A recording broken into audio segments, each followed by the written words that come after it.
Hey everybody. I know one of the confusing things about doing replacement sockets on C7 and C9 stringers with folks who have never done it before is how to actually install the socket. Common situations where you might need to install a socket is most commonly if you have an existing C9 or C7 socket stringer where one of the sockets breaks or falls off and you just need to put a new one on. Another scenario might be that you are building a completely custom spaced socket stringer for a project. Either of those situations, you're going to probably want to know how to install these sockets the easiest way possible. And we get a lot of emails, some unsolicited returns from folks who just simply don't know how to do it. They try to snap them on with their fingers or other low tension methods that don't work very well. And there's no instructions with these things. These things are all designed really for pro users, so they don't really come with instructions. But here we are. We're going to show you now.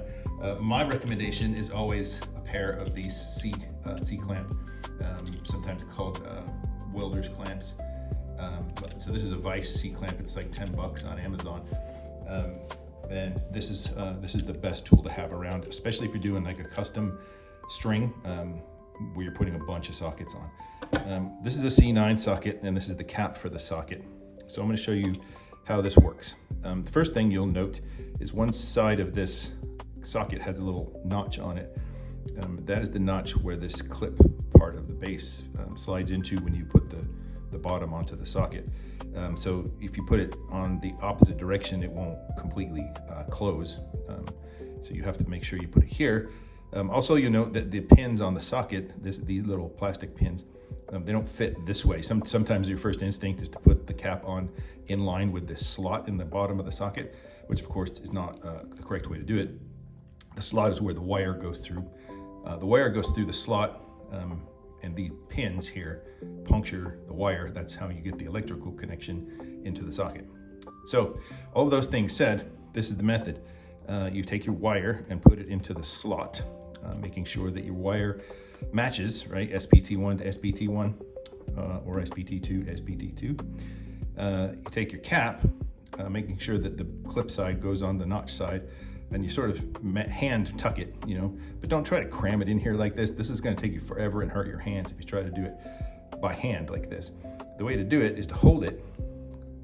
Usually I hold it with the wires down, and take a set of these C clamps and grab the bottom and the top and pinch it. I didn't quite have this one tightened down enough, it looks like. So I'm going to try that again. I'm going to actually tighten this clamp up a little more and try it one more time from the other side this time. Pinch this one down and just squeeze a little too hard. But you see how the socket typically fits in here quite well because of these flat surface. And as you can see, that just pinched it perfectly flat, if you can see that right here. And that's it. It's installed way easier on your hands than it's almost impossible to do that by hand. Anyway, for a long time I've been wanting to make this video to show you guys that's how you put one of these on without it breaking and without hurting your hands.